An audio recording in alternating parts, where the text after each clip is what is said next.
What's going on, y'all? Robert Sykes, KetoSavage.com, and welcome to week 7 of the Reverse Diet series. So, a couple changes this week. I'm going to dive into it here. First of all, I'll say the spreadsheet for later. We're going to dive into kind of like the averages of my macros, what I'm doing, what I've done, where things are going.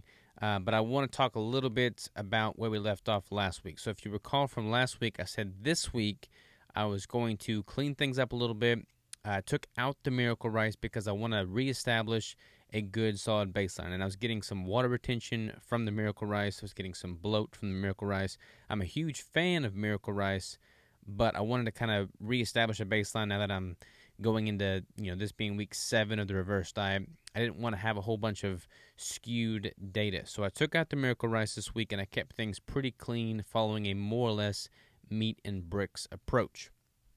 I've also been tracking my electrolytes and getting things dialed in there. As far as electrolytes have been concerned, I've introduced this stuff here. This is the Redmond brand Relight, and they sent me a lemon lime and the other flavor, which I forget, like a mixed berry or something like that. But the awesome stuff about this is that it's got the proper ratio. It's got a 2-to-1 ratio of sodium to potassium, which is what I recommend. And these past couple weeks, I haven't really been tracking sodium like I was going into the tail end of the contest prep.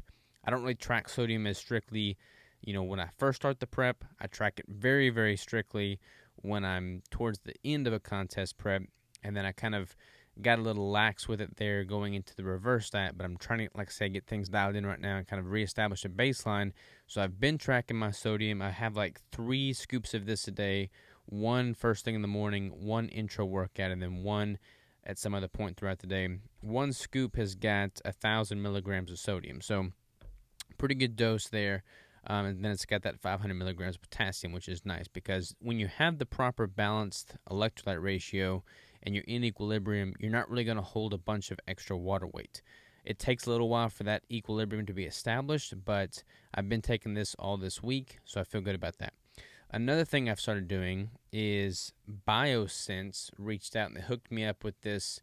It's like a ketone breathalyzing testing device, breath monitor. So I've been tracking my breath ketones. I'm probably going to do like a full-blown video on that specifically, so I'm not going to dive too deep into that. But I'm really just trying to gather some more data going into the reverse diet, halfway through the reverse diet now, kind of just as it relates to what my ketones have been doing in the context of all these extra calories. So that's new there. So let's dive into the spreadsheet because I want to talk about some changes, some things I've noticed, some things that I'm going to start incorporating for next week, going into week 8. But that's going to all make a lot more sense now that you see this, or when you see the spreadsheet. So let's dive into the spreadsheet now. All right, here we are. So you can see at this 166.4 mark, that is when I had the show day, and that's what I weighed, 166.4. I've been tracking the averages, so I was about 2,152 calories there going into peak week, and then, after the show, I had those big, massive calorie days. I guesstimated around 3,324 calories, and then as you can see, that number has pretty much just scaled up. So I've been doing the 2 refeed days a week. Sometimes they're consecutive, sometimes they're not, but then what you're seeing is an increasing caloric intake on the day-to-day basis, like 2,120 here, and then some pretty significant caloric increases on the refeed days, and then the week goes to the next. Then I have another increase in calories throughout the weekly or the daily macros, and then that number just continues to rise. So these numbers here are my averages over the course of the week. So if you were to take those, like let's just look at week 4 here. So I'm at 180, 165.15 for the day. That's 2,340 calories for the day. However, when you factor in these refeed calories, this one being 4,500, this one being 6,300, my average for the week is about 3,232 calories a day. And that number has just continued to rise because I've been increasing my daily normal calories, but then also I've been pretty aggressive with my refeed calories. So it peaked last week. That's when I had that 8,000 calorie day here, 8,067 calories. So when you take that refeed into consideration and this refeed into consideration, my average caloric intake last week in week 6 was 3,902. That's a lot of food. Now, you go over here to my weight, and you can see how my weight has steadily increased as well, which you expect, what you plan for, and what you just accept. However, I've also got it set so that I'm averaging my weight throughout the course of the week. So 167, 170, 171, 172 so far for this week, week 7. That's a pretty healthy increase in weight. I'm not really worried about that. That's what I embrace, and that's kind of what I was, planning for. However, I'm cleaning things up, like I said, this week and next, and I'm actually going to start titrating my total average caloric intake down. So this week in week 7, I brought it down to 3,747. So I peaked last week, and now I'm going down. However, if you look at my daily caloric intake, last week it was 2,510 for just a normal day, not a refeed day. This week it was 2,640. And then next week it'll be 2,730. But I'm probably going to skip out all the refeeds for next week.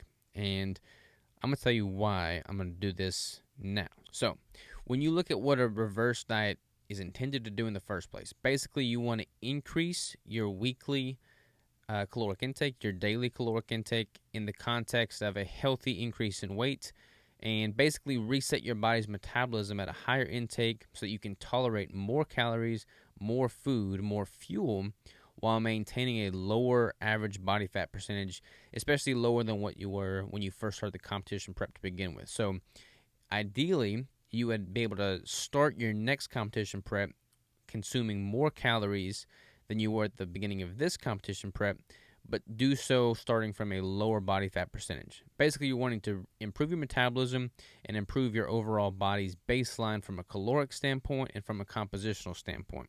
That's the whole goal of a reverse diet. As you can see, my weight is increasing steadily, so I'm like at 172 probably average now, and my calories have been increasing pretty steadily.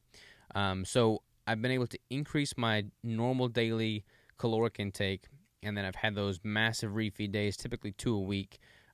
This week I actually had 2.5. I had one day that was, I had a rotisserie chicken that was basically like a third refeed. But next week I'm going to go into kind of what I would like to refer to as a check yourself before you wreck yourself week. So basically I'm going to remove the refeeds, keep things consistent, do like a meat and bricks only carnivore almost approach. I'm even removing the dairy from my coffees. And what I'm trying to do there is establish a very solid baseline at a high average caloric intake of about 2,700 calories, no refeeds, and just see what my body does from a compositional standpoint, from a weight standpoint. Like, does my body lose weight? Does it increase in weight? Does it maintain that weight at 2,700 calories? 8 weeks reverse diet, 8 weeks into the reverse diet.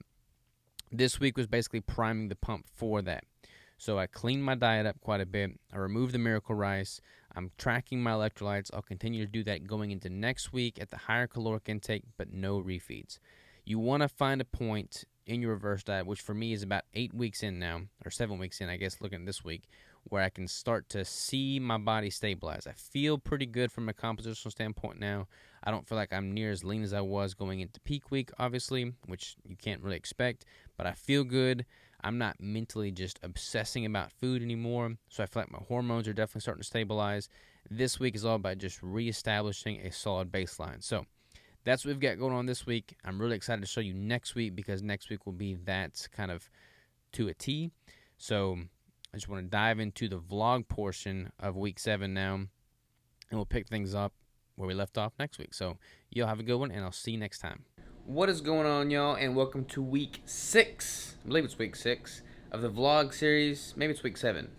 I'm not sure. I have to go look. But the vlog series, we're starting the refeed off. We did a refeed on Tuesday. It's Friday now. Tuesday's refeed was super simple. It was just like meat and bricks. Today's refeed is also going to be super simple of meat and bricks, but I'm going to get creative with how I cook that meat, and the bricks are obviously already cooked. Not cooked, but prepared. So here we go. Let me show you what I got. Alright, so we have 2 burger patties that are already pre-cooked. That's just 85-15 burger patties. And then I've got some chaffle action going on.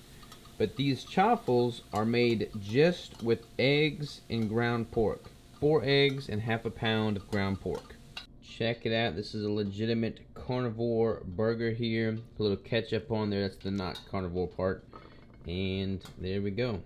Let's dig into these beauties. Okay, so we're at our favorite coffee place. It's just a little drive-through, adorable place. Robert has his cream put in here. He's already steamed it, so we're just gonna get an Americano, put the cream in there as part of the refeed. Boom. Boom. Alright, y'all, so time for the rest of the day. I've got some liver and onions cooking inside right now. I'm gonna cook this on the grill. This is already cooked, but I'm gonna have both of these packages of Teton Waters beef sausages, and I'm gonna grill Crystal these shish kebabs of chicken breast right here, and I'm gonna eat a keto brick, and that's gonna conclude my refeed for the day. Alright, y'all, those are my beef hot dogs. Those are Crystal's chicken kebabs. And then let me show you what I got here. This is a plate of lamb liver, grass-fed beef liver, the remaining pound of that pork sausage, and sauteed onions. And I've got a trusty keto brick here, and even a little splash of red wine, Fitvine wine, that's been individually batch tested for residual sugars. Cheers to another successful week of reverse dieting, y'all. Much love.